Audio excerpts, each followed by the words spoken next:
We asked 40 tech giants about their day plans. This is what we found.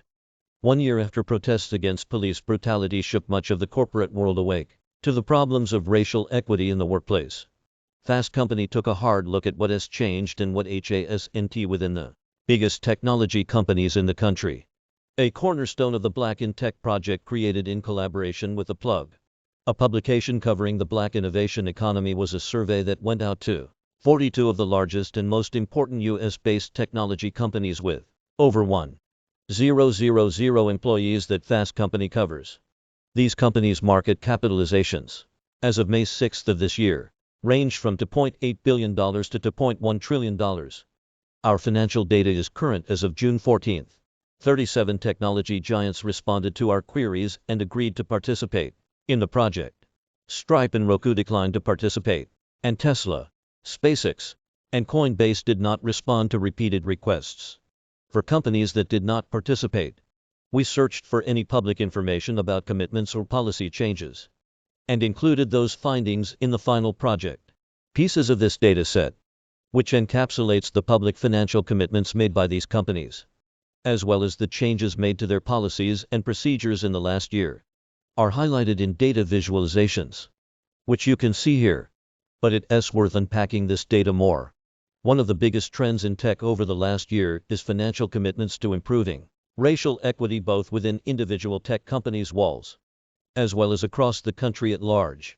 While some companies have made commitments to racial justice and diversity, equity, and inclusion before, it has never happened collectively on the same scale it did in 2020.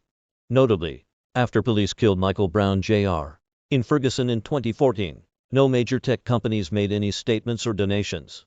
Cumulatively, the tech giants we surveyed have committed a total of $3.8 billion toward DEI in 2020 and 2021, in various forms.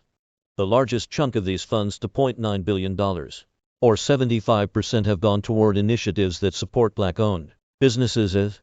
That includes venture capital funding deployed specifically toward Black founders, as well as funds earmarked for Black-owned suppliers. 11% of the commitments, a total of $422.5 million, is going toward racial justice organizations, often taking the form of direct donations to nonprofits. About 10% of the commitments, $375.1 million, were committed to educational initiatives. These sorts of commitments are sometimes framed as an effort to solve the pipeline problem. The often contested claim that tech's diversity woes are due to a lack of qualified Black people to hire. The remaining money has been allocated to undesignated or internal commitments. Very few companies shared their internal day spend. In addition, a few companies, including Microsoft, Netflix, and Yelp, included loans and deposits into Black-owned banks as part of their commitments. While these numbers seem substantial, it is important to compare companies' commitments to their operating income.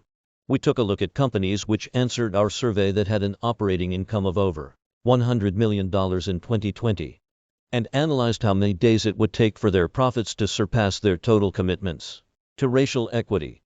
The results were stark. Apple, which committed $100 million, will make that money in profit in less than a day. But even the largest tech companies that committed substantially more, like Microsoft, Alphabet, Google, and Facebook, make their commitments back in profit in between 3 and 6 days. There are some standouts on the list.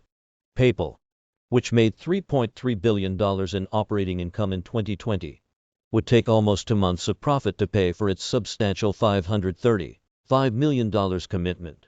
In addition, Salesforce, which made $422 million in operating income in 2020, has committed the vast majority of it, $402 million, to various diversity and equity initiatives. These comparisons reveal how companies' financial commitments are best understood in the context of how much money they make. Even some of the largest dollar amounts begin to look small in this context. As surveillance expert Chris Gilliard puts it, it's not even couch cushion money to them.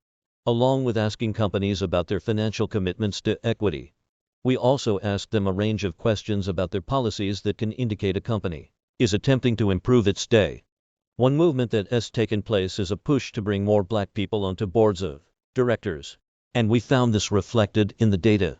While 71% of companies surveyed currently have a Black board member, 37% of those companies appointed their first black board member in 2020 or 2021.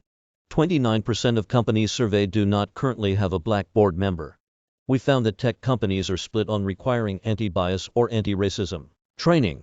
According to our survey, 48% of companies require it for all employees.